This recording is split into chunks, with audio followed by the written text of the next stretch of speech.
Nous étions réunis ce matin ici au siège de Business France à Paris pour un atelier en fait d'information sur la zone Proche et Moyen-Orient. L'idée pour nous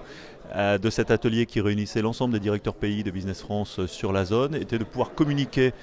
auprès des entreprises françaises, auprès des entrepreneurs français sur l'intérêt de la zone pour eux, sur les opportunités que présente la zone. On entend souvent parler du Moyen-Orient en ce moment, l'actualité est très dense, très riche,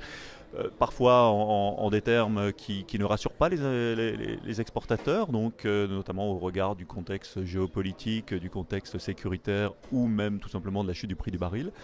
Aujourd'hui, nous avions pour objectif de montrer qu'au-delà de tout ça, les opportunités sont réelles, sont importantes sur la zone, dans tous les pays de la zone.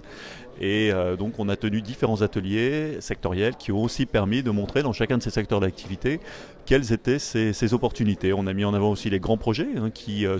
sont ceux de la zone en fait pour les années à venir, l'Expo universelle de 2020 aux Émirats, la Coupe du monde de football au Qatar, le nouveau très gros projet d'envergure de très grande Smart City en Arabie Saoudite qui a été annoncé il y a peu. On avait aujourd'hui un panel d'intervenants à la fois donc du réseau Business France mais aussi d'entrepreneurs qui réussissent sur la zone qui ont témoigné, ce qui nous a donné je crois un événement de belle qualité et j'espère qu'il fera venir beaucoup de monde et beaucoup de nouvelles entreprises sur cette zone qui accueille aujourd'hui déjà 37 000 exportateurs français,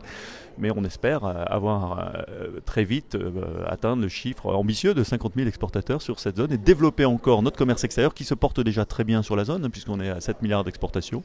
7 milliards d'excédent commercial pour 15 milliards donc d'exportation. Voilà, on espère encore faire plus dans les mois et années qui viennent. Aujourd'hui, on a décidé de faire un atelier pour présenter les opportunités au Proche et Moyen-Orient, puisqu'on entend beaucoup parler de cette zone comme une zone de conflit, d'insécurité. Et en fait, il